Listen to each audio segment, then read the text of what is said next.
So I'm sharing today about the Baal Tshuva. So returning to ourself, and a practice was I was recognizing my bravery. This is a way of transmuting like the inner makeup to integrate the true self with God's will. So like the willfulness of the self, maybe I did the wrong thing with my will, I chose the wrong thing. Returning to myself, which is God's will for me. So this is also related to the idea of quality over quantity, that true strength can often appear and be seen as weakness, but the internal is not the external. And there's this deep or, I'm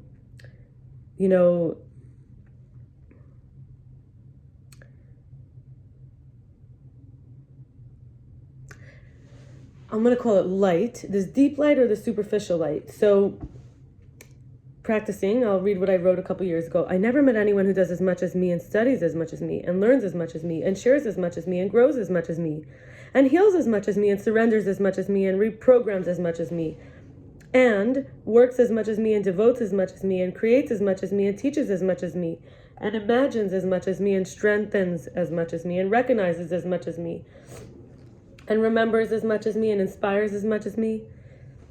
Another thing I found was that I try things out and see how it feels, whether it's activities, practices, or introspective.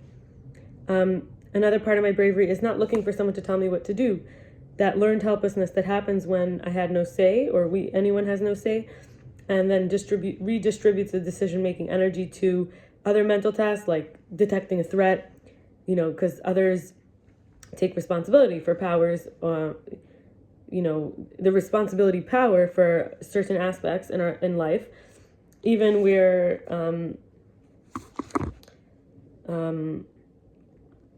we might have been accused that we're lazy because we're often not trained to predict the value before acting, the expectations. We don't see room for choice with the opposing will.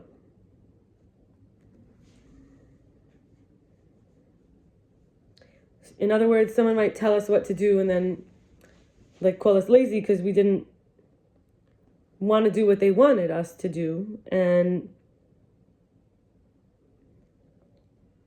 we've been trained not to see what their values are before we're going to act and what their expectations are. And when in releasing old patterns, I wrote something about basically the trapping myself in a prison of reading, writing, teaching, talking, basically as a student. And I was looking at where that comes from and the fear of my mother's loneliness if I take up space or I feel disappointed with her, and placing my ancestors onto my partner, rather than coming through me, forgetting to trust my intuition and make my own decisions and do things at my own pace, needing someone to control me, to rebel against in order to grow and survive, instead moving to thriving. Ignoring the invitations to new stories, resisting the waves of change that impacts communities, families, groups, congregations,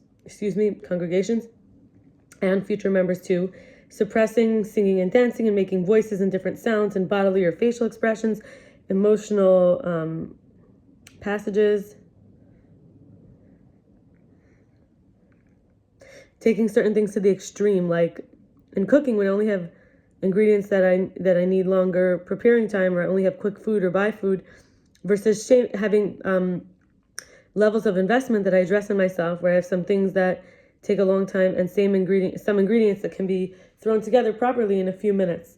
Letting dirt pile up, being too perfectionistic with cleanliness that it gets turned into a less frequent or more thorough event, versus practicing maintenance. A little a day goes a long way.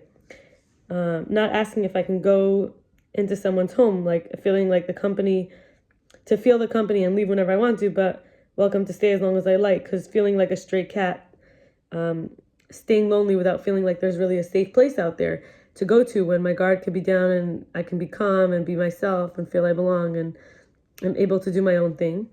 Avoiding certain thoughts and ideas that scare me instead of gently learning about them so I could better transform them to support me, versus what hinders me or causes dysfunction.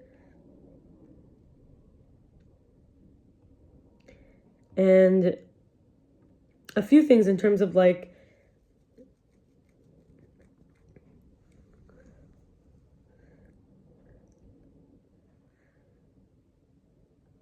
the experience. So there's nefesh, ruach, and neshama from the Zohar. So these patterns that I've talked about, each one has their own patterns. In nefesh, we have the body. This is the likeness to the soul's form via the spirit. So the spirit is like the channel by which the soul could manifest as a body. The ruach is the spirit. This is the breath. This is like engraved within. It's like a seal. So it's like you have a container. You put inside the spirit, and then you could put the body in it, and then you like revert it out so that the body is going out into the world, and the inside it feels like the soul, but really the soul is what's giving shape to the body. Then we have the neshama, the soul, which nefesh, ruach, neshama. The neshama is the soul itself, which projects outward. So like I said, it's like this container. Then the spirit comes in like a glue for the body, but then we turn the whole thing inside out. I also wanted to share some anchors I have. At the time that I was writing this, I felt like I was looking at regrets versus anchors. So these are anchors: embodied, connected, exposure, experience, feeling, sun, crying, cuteness, sweetness, open communication, transparency, honesty, authenticity, trust, music, moving, seeing new aspects, non-judgmental awareness, making choices, energy moving, cleanliness, grace, release, personal, maintain, touch, soft, reviving, reversals. I wrote someone's name, Michael, safety, secure inside, Judaism, support network, charm, rabbis, teachers, guides, Torah, Hashem, praying, welcoming places, belonging, invited, options, opportunity, laughter and friendship and romance and flirting, healing and wobbling and calibrating and being layered, starting new, moving on, revealing, enlightening, direction, regrets, wrong intentions, greed, distracted, hypocrite, because maintaining false image, focus, not appreciating this following list. Cuteness, these are the regrets, right? Not appreciating cuteness, uniqueness, willingness, agreeableness, vulnerability, bravery, enoughness, value, offerings, sacrifices, regretting, not appreciating, respect, yielding, forgiving, inspiration, attention, time, compassion and patience, submission, allowing, admiration, witnessing, acceptance, understanding, recognition, predictability, I think I said interest, undivided curiosity, with curiosity, presence, and comfort. And in terms of reflecting on myself, I was part of a group. It's called Recovery Dharma. Dharma means like Torah, separating it. In Hebrew we say lahavdil, to separate. It's not exactly Torah, what Torah means in English, but it is like the Buddhist version of saying you have to live with the truth, the real truth, the guiding path. So this could help someone to become a better Jew when they're really in the truth and serving God. So in this meeting, we were trying to connect with ourselves. Like I was talking about releasing old patterns and so on. So I was reflecting on myself. These are the things that came up, just things that arose: not having children, social anxiety with threat or danger, my own space, control, safe place to open, transitioning consciously, expectations unmet and disappointment, rest and quality of living, isolating, setting myself up for success, processing, time is taking longer, life is meant to be lived, a pulse check, offering my communications freely, desiring money, love, and pleasure, staying on track, feeling comfort and peaceful in my body, home from frustration, advice, taking breaks, guidance, temptations, and removing shame and being tired or grovelly. And I'm going to finish with wise livelihood from Recovery Dharma, learning also this is the idea that our livelihood is not just about money. So it's a way of earning our keep, kind of. So we try to avoid jobs that give rise to suffering and seek work that does no harm or reduces suffering. In the Buddhist lineage, which I'm not saying we need to be Buddhist at all, I'm speaking as a Jewish person, there's 5 kinds of livelihood to avoid. We know in the Torah, it's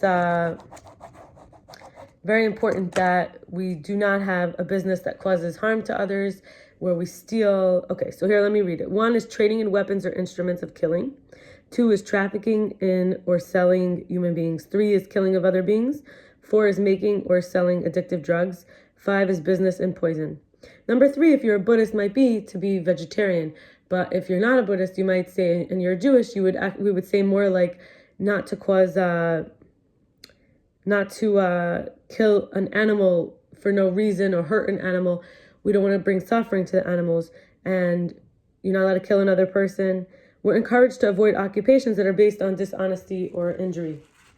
And we would think that someone who's recovering from any, who doesn't want to have more regrets in life, who is releasing the old patterns and returning, right, to Teshuvah, like the returning to true bravery and God's will, wouldn't want to engage in anything that causes harm. Okay, bye. Have a good night.